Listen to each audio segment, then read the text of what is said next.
इते वहां सभी अहम खबर शेयर कर रहे हैं। हरकी मां जिथे कतल थियल लाडो शहर जो केस दाख़िल थियण खिलाफ पार्सन धरणो हयो आहे। कोट धणी बख्श शहर में मक़तूल जो लाश बाईपास रोड ते रखी धरणो हयो वियो आहे। धरणे सबब ईंदड़ वींदड़ गाड़ियों बीहजी वयूं आहिनि। नौजवान के जवाबदारनि ज़हूर शहर, शहजाद शहर ऐं साथियुनि अगवा करे कतल कयो आहे। कतल केस खेंजू पुलिस दाख़िल नथी करे, वारसन जो चवणु आहे।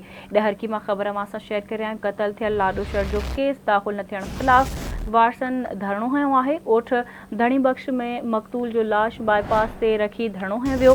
धरणे सबब ईंदड़ वेंदड़ गाड़ियों बीहजी वयूं आहिनि। नौजवान के जवाबदारनि ज़हूर शहर, शहजाद शहर ऐं साथियुनि अगवा करे कतल कयो आहे।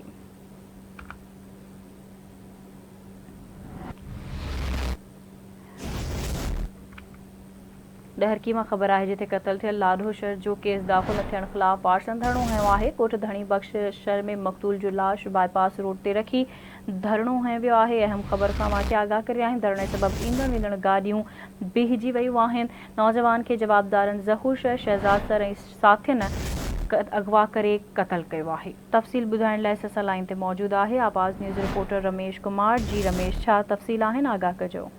हाँ जी, तव्हांखे ॿुधाईंदो हलां त हिकु ॾींहुं अॻु ॾहरकी वेझो खेंजू थाणे जे हद ॻोठ धणी शहर में मुबैना कारे इल्ज़ाम हेठि लाडो शहर खे अणॼातल जवाबदारनि क़तल कयो हुयो। इतला ते खेंजू पुलिस पहुची करे लाश तहवील में वठी ॾहरकी ॾे सरकारी अस्पताल हलंदो, जो पोस्टमार्टम बाद वारसन हवाले कयो वियो आहे।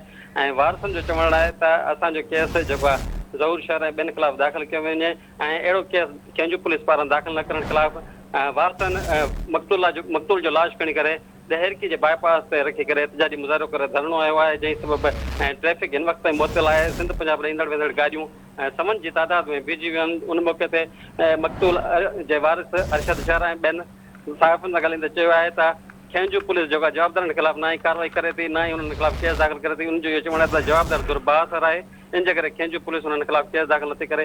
हुननि इहो मुतालबो कयो आहे त ॼाणायल जवाबदारनि खिलाफ़ केस दाख़िल करे असांखे इंसाफ़ फराहम कयो वञे। ॿी सूरत में असांजो इहो एहतजाज जारी रहंदो। जी ठीकु आहे रमेश, तव्हांजी महिरबानी अपडेट करण लाइ।